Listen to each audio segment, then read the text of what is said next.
Thanks for the intro, Kyle Herwig. Welcome to the industry news portion of the Security Token Show. My name is John Pittman, and I'm your host for this segment. So without further ado, let's get into the weeds of it. I know you heard the fellas talk about ICE buying a stake in tZERO. Well, it's great news because ICE also owns the New York Stock Exchange. And as we talked about on the show before, tZERO also has ownership in the Boston Stock Exchange. So with that said, there's even more good news surrounding tZERO's huge month, and it's centered around tZERO's ATS, or Alternative Trading Systems, and they're successfully launching a clearance and settlement functionality for securities transactions.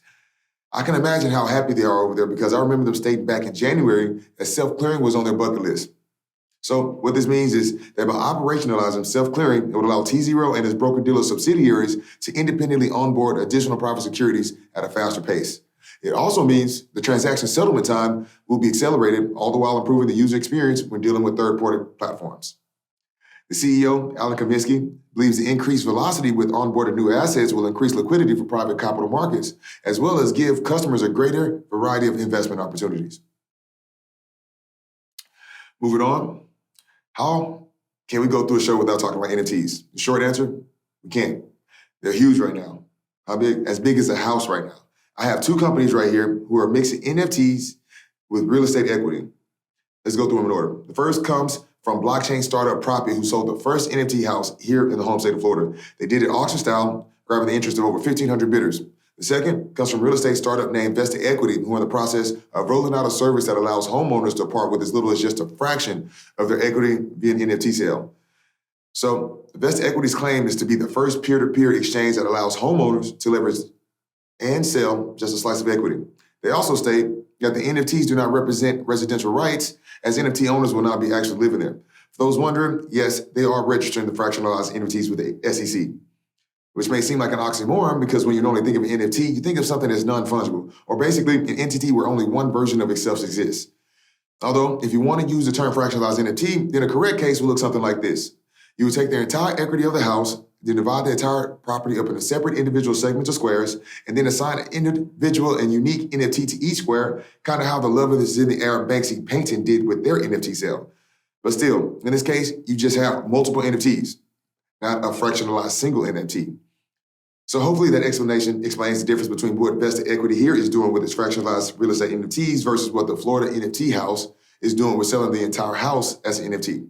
Another big difference is the Florida house packages property rights into an LLC, which in turn was the owner of the minted NFT. Those property rights in turn signify ownership of the house on the blockchain, which cuts down the amount of time it takes to close. What Vested Equity is doing with the fractionalized NFTs necessarily isn't illegal, but I would say that it could be misleading nomenclature as leveraging the popularity of the NFT hype. Regardless, it's fun news and it's great progress in the blockchain and real estate industry. And here's Security Token Market. We celebrate all forward momentum. So some more great news that I got up my sleeve is that it's sounding like the Stock Exchange of Thailand, or the SET, is getting ready to launch a digital asset exchange. The president of the SET explained in an interview with Bloomberg that they expect their regulator, Thai's version of the SEC, to give approval very soon. And they're hoping to start operation probably in the second or third quarter this year. So Thailand's SEC is responsible for licensing entities such as crypto exchanges, as well as others who might want to offer crypto-related services. The president also stated that they intend to concentrate on investment tokens and utility tokens. Thailand also recently relaxed its tax rules on crypto by getting rid of the 15% tax. But the central bank, the SEC, and the finance ministry announced in January that they will regulate crypto as a means of payment. So I'm sure you've heard of the protests in Canada. What happened is that protesters consequently ended up having their flow of funds interrupted by their country looking to deter demonstrations. In response, the protesters ended up receiving crypto from supporters around the country and the world. Well, it looks like other citizens across the globe who are also having trouble with banking mechanisms in their own countries are also looking to lean on the benefits of crypto to provide themselves access to funds. Over in the Middle East, after Taliban took full control of Afghanistan in August last year, many financial transfer services ceased operations in the country. For example, Western Union and SWIFT. This, unfortunately, left many Afghans who are used to receiving money from friends and family abroad without a source of income. So, with that said, the only way some Afghans are now able to receive money from outside the country is by using cryptocurrency transfers. According to Chain Analysis, Afghan ranked 20th among 154 countries when it comes to crypto adoption. This is significant.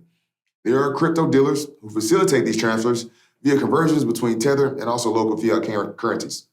Hopefully, the Taliban-run government does not deem crypto to be illegal, because right now, the only way some of these families are surviving is through the money that they are able to receive via the blockchain. That's it for me, the Token Advisors. Passing on to Meg for your STO update, and I will catch you tokenizers next week on the other side of the blockchain.